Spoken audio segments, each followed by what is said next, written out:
So next up, we are going to have Akainu versus Vegapatch for our second bout in the winners top 8 qualifying matches. You feel me? Akainu on the Guile, Vegapatch on the Fong or the Juri. We'll see what he brings to the table this time around. But this is the España, the Spain representative here in a sea of French, and we'll see if he can get past the Akainu Guile.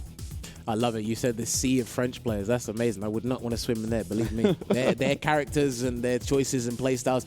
I don't think you've seen the French defense, have you? You haven't seen that. Oh, maybe not. Oh, you're going to be really enjoying that in the losers bracket. But you'll see it. But yeah, these guys have known each other for quite some time. You know, friends. Got the camaraderie there. Sorry, my tongue was tied. And it's a case of, right, this is the matchup I'm actually very interested in because Vegapatch has been studying and he has been labbing the Juri. We could see it, but who knows? Enough from me. We'll talk more about this when the match is live. I believe we have another player quote coming from Vegapatch, the man himself. What does it say? Akainu and I know each other very well. Last time he beat me and I didn't like it, but he is a lovable guy. That's such a fighting game quote. Like, yeah, Rich, like, you beat me last time. I love you. Yeah. I can't hate you. It's like, God damn it. And that's the competitive spirit that I want to see. You know, I mean, when it comes to being in the game, we're trying to qualify for Capcom Cup. There's no friends. There's nothing like that when the game's on, right? But outside the game, like you mentioned, a lot of these community, obviously this is the French versus Spain scenario here, so not quite the camaraderie we're talking about from within the French community. But I think Europe, a lot of the fighting game community in general has come together across the pandemic, has really tried to build each other up. So I like people keeping it intense, knowing that they're fighting for their lives in the game, but outside the game, they can respect the person as a person. Yeah, for sure. And I know Vegapatch, like we said, he's using Fang and he's using Juri as a secondary. I think the Juri was learned mainly because of Street Fighter League last year, so it's good that he's got another character under his belt. I don't think you can go Fang the whole way from start to finish solo. Akainu has kind of been not necessarily off the grid. He's been playing, but kind of like casually. He's been dabbling with Dalsim, Dan, Oizen. He's been like just rotating around the cast, and I think he shows up kind of like when we had Jones Arcade last week. He shows up when the big events are around. Akainu is one of the best players in France, in my personal opinion. And I thought he was going to do this. Ooh, nice. I thought he was going to do this. Throw him off to try and get to the top 8. And Juri got some fantastic buffs. And hopefully, Vegapatch can illustrate that to us in this set alone. Because obviously, when she does the light pinwheel kick, the 10-cent win, it's close in your face, +3 on hit. You get throw and a good mix up there. More combo consistencies, you know. Better neutral game stand, medium punches, +3 on block now. And I think as a character, if you don't have a lot of matchup experience against Juri, she's very funky to fight against. She goes in and out a lot of the time.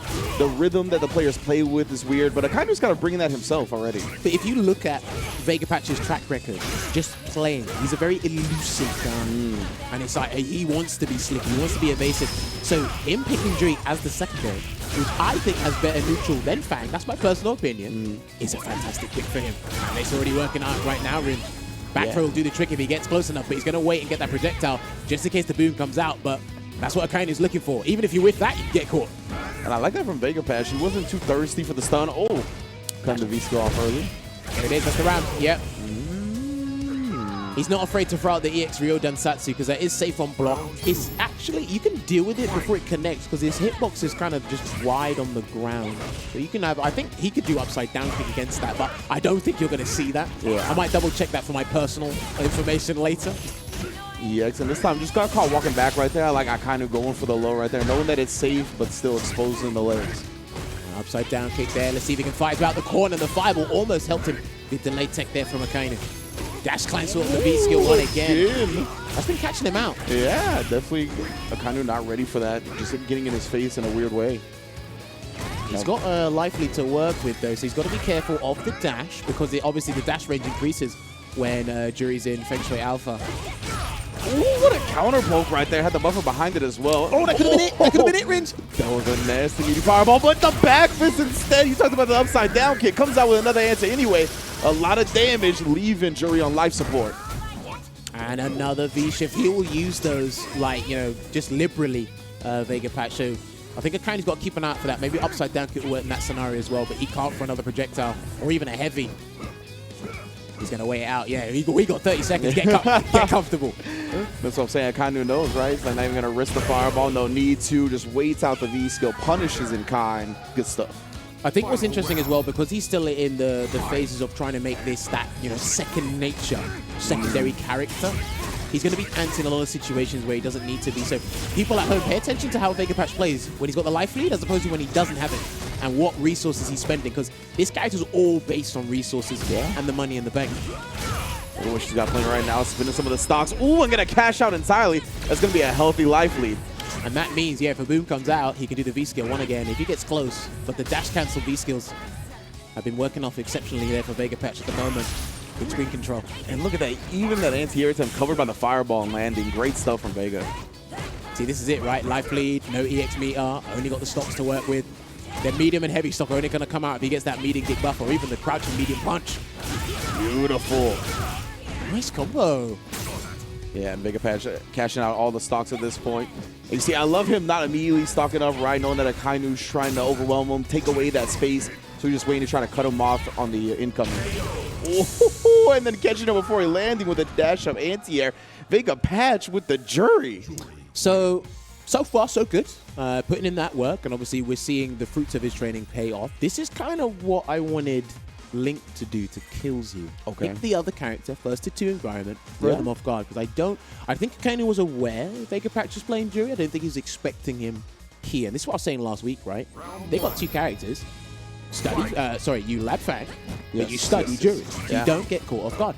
And the biggest things that have been a threat, and this is part of Juri's gameplay in general, right, is the fireball and the V-skill 1. When you have those stocked, it's skedaddle, skedoodle all over again.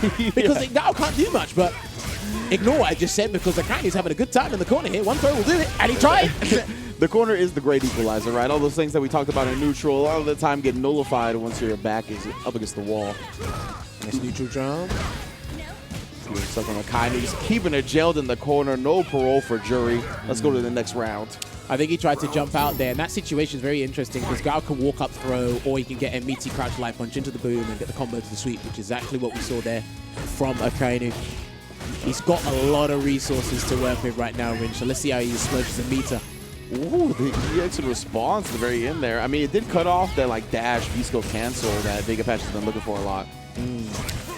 This might be very adventurous of me to say this. Let's see it pans out, though. I'm going to mention it if it goes to another game. Okay. Oh, no, he didn't want that. He wanted to chase a backdash. Yeah, he wanted to chase a backdash or a V-shift. Akainu's not panicking in this situation. Yeah, didn't give it to either option. Does bring out the V-shift now after the activation. Vegapatch, slight lead, and Akainu betting big on the EX flash kick, but no, sir. I don't think he needs to do that there. Right. There's another thing I've just had a theory of in this matchup. If the fireball comes out, he's been jumping back. That's what people naturally do against projectiles that are slow moving. I think he should try an upside down kick. I think he'll go over it. There's a lot of moves that will go over that fireball, but again, I don't think Akainu just knows this. This is me backseat gaming again. All right, crush counter sweep. Oh, actually whiffed that stand light kick, caught him flinching because of it. Meaty, if he gets a flip, he's stunned, Rinch. Oh, it's in the cross up. That was so sick. Maz was not protecting his neck. Vegapatch put him on life support. Akainu still living. And again, Vegapatch not thirsty for the kill, right? Just takes that space back, gets the stocks up, changing up that Juri rhythm, and puts himself in top 8. Yeah, that was a efficient performance there from his secondary. Work in progress is coming ever so closer to a deadly substitute character. And I gotta say, what a pick for Vegapatch there. He will be in the top 8 going up against Kills You tomorrow. Fantastic stuff. The element of surprise came into play here. Unfamiliarity.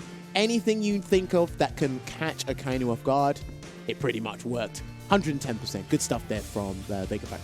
And yeah, that's something you got to consider in a 2 out of 3 environment, especially, right? Giving your opponent less games to adjust to something they're unfamiliar with is a very effective strategy. So good stuff to Vegapatch, really bringing it out right there. We saw that was a sick moment where he actually caught out the EX flip kick, but nonetheless, not enough in the playbook to really counter everything that Juri was bringing to the table. Yeah, I'd have to double check with players and my own notes regarding the numbers and how people respective characters feel about this matchup in general. But there's a couple of things I did learn along the way, because in this region, especially I feel as part of the European region, there's going to be a plethora of characters and matchups that you rarely see. Maybe 1 or 2 on the odd occasion for ranked, but other than that, again, I think what it was, the fireball was too dominant for Akainu. The B skill caught him off guard in numerous situations, but it's how many anti-projectile tools Juri has now at her disposal that are prevalent.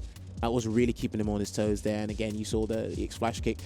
I personally think there's no right or wrong time to do an EX reversal, but I felt, considering the situation, I think just he capitulated and it got to him there, which is unfortunate. But Akainu is down, but he's not out, so he could still make the top 8 because he's been pretty consistent in these CPTs.